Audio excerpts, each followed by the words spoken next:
देखिए, रोपा पेड़ बबूल का तो आम कहाँ से होए।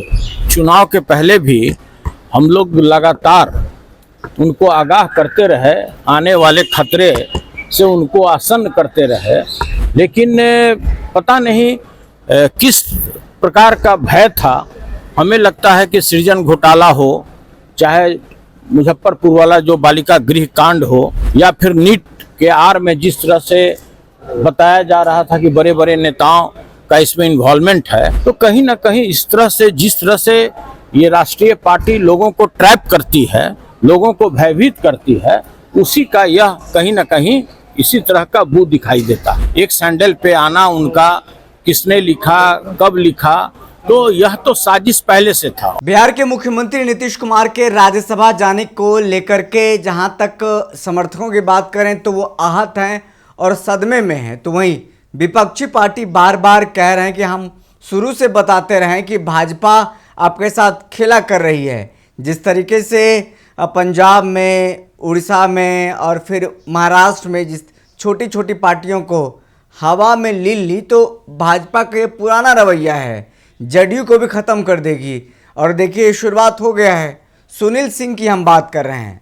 सुनील सिंह जो आरजेडी के एमएलसी हैं, और जिस तरीके से विधान परिषद में बिहार के मुख्यमंत्री नीतीश कुमार और सुनील सिंह के बीच में तीखी नोक झोंक भी देखने को मिलती थी, तो एक तरह से कहा जाए एक प्रक्रिया के तहत तमाम सारी बातें और उस बात के भीतर प्यार भी दिखता था सीएम नीतीश कुमार के प्रति। और अब देखिए सीएम नीतीश कुमार जब दिल्ली जा रहे हैं, यानी राज्यसभा जा रहे हैं, तो सुनील सिंह क्या कुछ कहते नजर आ रहे हैं। देखिए, रोपा पेड़ बबूल का तो आम कहाँ से होए।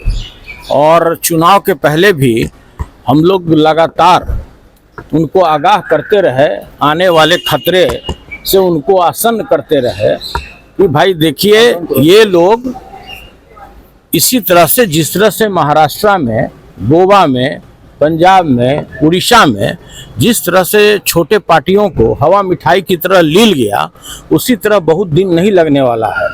लेकिन पता नहीं किस प्रकार का भय था।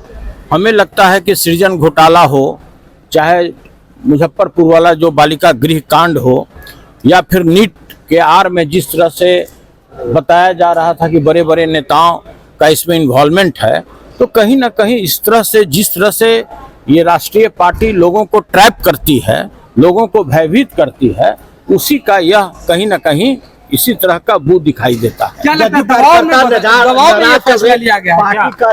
क्या दबाव में कार्यालय में तोड़फोड़ किया? स्वाभाविक है, यह बात उनके पार्टी में भी आपने देखा होगा कि जिस तरह से लोग आंदोलित हैं, तो उनके पार्टी के लोगों को भी यह बात पच नहीं रहा है। और आप भी जानते हैं कि नीतीश कुमार जी कभी मोबाइल यूज नहीं करते, और इस तरह का एक सैंडल पे आना उनका किसने लिखा, कब लिखा, तो यह तो साजिश पहले से था। और सभी लोग जानते हैं कि उनके अगल बगल जो 2, 4, 5 मंत्री और रिटायर्ड पदाधिकारी थे, वो बीजेपी के एजेंट के रूप में काम कर रहे थे। जैसा उड़ीसा में हुआ, जो उड़ीसा में हुआ, ठीक उसी तरह की पटकथा यहाँ भी तैयार थी। और देखिए, वैसे तो हमको किसी दूसरे पार्टी के अंदरूनी मामलों में दखल देने का कोई अधिकार नहीं है, लेकिन जिस तरह से बिहार की जनता, जिसने 40,000 करोड़ रुपया ट्रेजरी से सीधा निकाल करके रिश्वत के तौर पर 1,81,00,000 महिलाओं को बांट दिया गया, 10-10 हजार रुपया, और कहीं ना कहीं यही नतीजा, प्रतिफल आपको देखने को मिला, चाहे तंत्र का हो या मंत्र का हो या कोई प्रकार की साजिश हो। और किसी तरह इन प्रक्रिया लोग गद्दी पर बैठ गए, लेकिन मैंडेट तो मिला उन्हीं को जिनको आज पदच्युत कर दिया गया जबरदस्ती। उनको उठा करके हिंद महासागर में लोगों ने फेंक दिया। अब बताइए, समझने का चीज है कि कोई मुख्यमंत्री जैसे पद को छोड़कर कोई राज्यसभा में जाके स्पीच देने के लिए जाएगा क्या?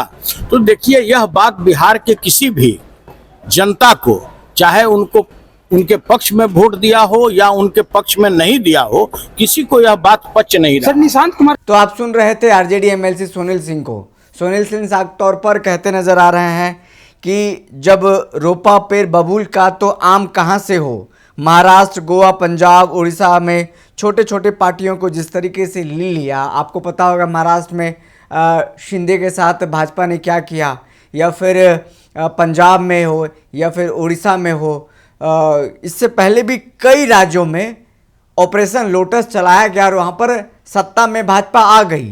तो यही बात बार बार विपक्षी पार्टी की तरफ से दोहराया जा रहा है कि छोटी छोटी पार्टियों को भाजपा अपने साथ रख कर के ही उसको ख़त्म करती है। वही सालों से जदयू के साथ भी भाजपा करती रही है। एक समय ऐसा था जब 2015 में साथ में सरकार बनी, उसके बाद फिर 17 में भाजपा में चले गए। जब इधर आए थे नीतीश जी कहते थे मिट्टी में मिल जाऊंगा लेकिन भाजपा में नहीं जाऊंगा, और तमाम सारी बातें कहते नज़र आते थे। लेकिन आज वक्त जब ऐसा है, जब नीतीश कुमार के पास भी 85 विधायक है और भाजपा के साथ भी 91 विधायक है, 202 विधायकों का एक संख्या बल है एनडीए के खेमे में। वहीं विपक्षी दल की बात करें, आरजेडी के पास मात्र 25 विधायक हैं। और ऐसे में अब हो सकता है नीतीश कुमार की मजबूरी हो, क्योंकि विपक्षी के पास यानी आरजेडी के पास जब बार बार लौट करके आते थे उनके पास अच्छा खासा विधायक हुआ करता था। आज लौटने के उस दिशा में नहीं है और वो दिन नहीं है और विधायकों की संख्या भी नहीं है जो लौट कर आया जाए। तो तमाम सारी बातें हम आपको बता रहे थे। और जब नीतीश कुमार दिल्ली जा रहे हैं तो उनके जो चाहने वाले नेता हैं वो अभी तक सदमे में हैं, वो समझ नहीं पा रहे हैं कि आखिर नीतीश कुमार ने फैसला कैसे लिया, किसी के दबाव में आकर के लिया या फिर ललन सिंह, संजय झा, अशोक चौधरी, विजय चौधरी, इन चारों नेताओं ने जोर ज़बरदस्ती देकर के फॉर्म पर साइन करा। तमाम सारी बातें हैं जो कार्यकर्ता अपने अपने मन से उनमें जो बातें हैं वो निकाल रहे हैं, कैमरे में हो या फिर मीडिया के सामने हो।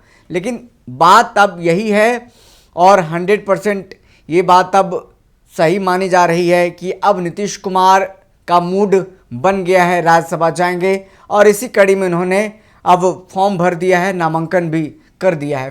फिलहाल इस खबर में इतना ही, हमें दीजिए इजाज़त, फिर मिलते किसी बड़ी खबर के साथ। देखते रहें दर्श न्यूज़। बहुत बहुत शुक्रिया। हम लोग अलीगढ़ लॉक से 8 साल से जुड़े हुए हैं। मैं Rajesh Kumar, Sai steel engineering works. मैं अलीगढ़ पाइप एंड ट्यूब से पिछले 5 सालों से जुड़ा हूँ। अलीगढ़ लॉक से 15 साल से जुड़े हुए हैं। पहले शटर लॉक लेते थे, शटर पत्ती लेते थे, अब स्टील पाइप भी लेते हैं। इनका स्टील पाइप बढ़िया है।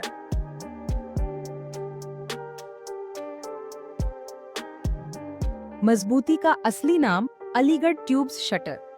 पटना से लेकर पूरे इंडिया तक क्वालिटी स्टील प्रोडक्ट्स जो आपके हर प्रोजेक्ट को दे मजबूती और भरोसा और एकदम टाइम पर डिलीवरी। तो अभी कॉल करें